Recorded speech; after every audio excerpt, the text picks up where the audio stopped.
Chapter 2. Blow the trumpet in Zion, sound the alarm on my holy hill. Let all who live in the land tremble, for the day of the Lord is coming. It is close at hand. A day of darkness and gloom, a day of clouds and blackness. Like dawn spreading across the mountains, a large and mighty army comes, such as never was in ancient times, nor ever will be in ages to come. Before them fire devours, behind them a flame blazes. Before them the land is like the Garden of Eden, behind them a desert waste. Nothing escapes them. They have the appearance of horses, they gallop along like cavalry. With a noise like that of chariots, they leap over the mountain tops, like a crackling fire consuming stubble, like a mighty army drawn up for battle. At the sight of them, nations are in anguish. Every face turns pale. They charge like warriors. They scale walls like soldiers. They all march in line, not swerving from their course. They do not jostle each other. Each marches straight ahead. They plunge through defenses without breaking ranks. They rush upon the city. They run along the wall. They climb into the houses. Like thieves, they enter through the windows. Before them the earth shakes. The heavens tremble.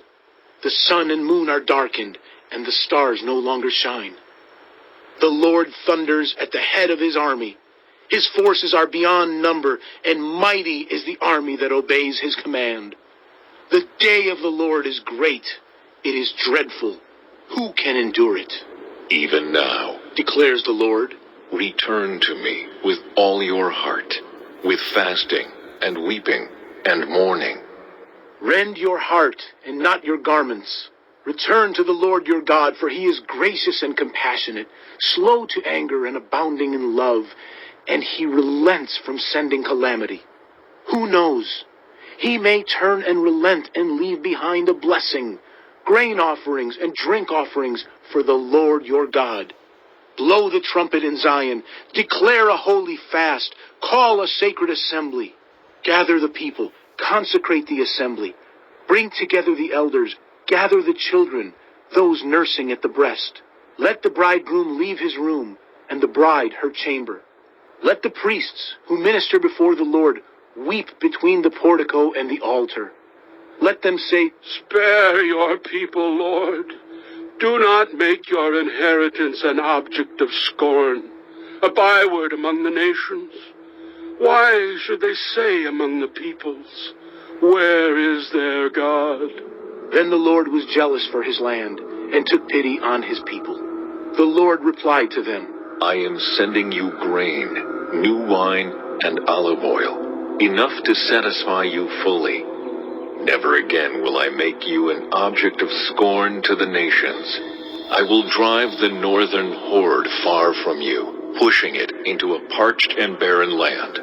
Its eastern ranks will drown in the Dead Sea, and its western ranks in the Mediterranean Sea, and its stench will go up, its smell will rise. Surely he has done great things.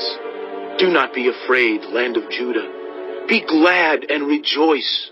Surely the Lord has done great things. Do not be afraid, you wild animals, for the pastures in the wilderness are becoming green. The trees are bearing their fruit. The fig tree and the vine yield their riches. Be glad, people of Zion. Rejoice in the Lord your God, for he has given you the autumn rains because he is faithful. He sends you abundant showers, both autumn and spring rains as before. The threshing floors will be filled with grain. The vats will overflow with new wine and oil. I will repay you for the years the locusts have eaten, the great locust and the young locust, the other locusts and the locust swarm, my great army that I sent among you. You will have plenty to eat until you are full, and you will praise the name of the Lord your God, who has worked wonders for you. Never again will my people be shamed. Then you will know that I am in Israel, that I am the Lord your God, and that there is no other. Never again will my people be shamed. And afterward, I will pour out my Spirit on all people.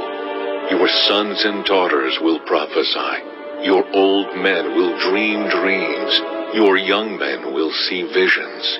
Even on my servants, both men and women, I will pour out my Spirit in those days.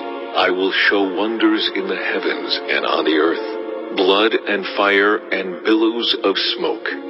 The sun will be turned to darkness, and the moon to blood, before the coming of the great and dreadful day of the Lord. And everyone who calls on the name of the Lord will be saved.